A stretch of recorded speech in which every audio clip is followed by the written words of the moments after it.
Mega అభిమానులకు షాక్ల మీద షాక్లు ఇస్తున్నారు దర్శకుడు శంకర్. ఆయన కష్టాల్లో ఉన్న సమయంలో భారీ ప్రాజెక్ట్ ఇచ్చి ఆదుకున్న హీరో నిర్మాతకు శంకర్ ఇప్పుడు చుక్కలు చూపిస్తున్నారని కంప్లైంట్ చేస్తున్నారు. దీనికి తోడు తాజాగా గేమ్ చేంజర్ విషయంలో శంకర్ ఇచ్చిన స్టేట్మెంట్ ఫ్యాన్స్ ని మరింత హర్ట్ చేసింది. RRR లాంటి బిగ్ హిట్ తరువాత శంకర్ దర్శకత్వంలో గేమ్ చేంజర్ సినిమా చేస్తున్నారు mega power star Ram Charan. దాదాపు 3 ఏళ్లుగా షూటింగ్ జరుపుకుంటున్న ఈ సినిమా ఇంకా ఆడియన్స్ ముందుకు రాలేదు. దీంతో చరణ్ ఫ్యాన్స్ ఈ మెగా మూవీ కోసం ఈగర్గా వెయిట్ చేస్తున్నారు. అందుకే ఈ సినిమా ఆలస్యం విషయంలో శంకర్ మీద గుర్రుగా ఉన్నారు. అభిమానులు ఇంత ఈగర్గా వెయిట్ చేస్తుంటే శంకర్ మాత్రం చాలా తాపీగా ఇంకా షూటింగ్ పూర్తి కాలేదని చెప్పారు. 10 రోజుల షూటింగ్ బ్యాలెన్స్ ఉందన్న శంకర్ ఆ work Indian 2 release, promotion work అంతా అయ్యాకే ఉంటుందని క్లారిటీ ఇచ్చేశారు.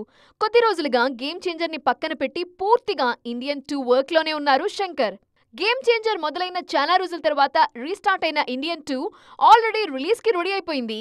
ఫుటేజ్ ఎక్కువ రావటంతో ఇండియన్ 3ని కూడా అనౌన్స్ చేశారు మేకర్స్. ఆ సినిమాకి సంబంధించి ఇంత వేగంగా అప్డేట్స్ వస్తున్నాయి. గేమ్ చేంజర్ విషయంలో మాత్రం షూటింగ్ ఎప్పుడు ముగుస్తుంది అనే విషయంలో క్లారిటీ రావటం లేదు. లేటెస్ట్ స్టేట్మెంట్లోనూ త్వరలో రిలీజ్ డేట్ మీద క్లారిటీ ఇస్తామని చెప్పిన శంకర్ అది ఎప్పుడు అన్నది మాత్రం చెప్పలేదు.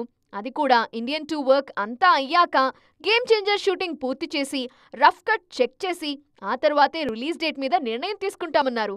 దీంతో శంకర్ ప్లానింగ్ మీద గట్టిగానే ఫైర్ అవుతున్నారు మెగా ఫ్యాన్స్.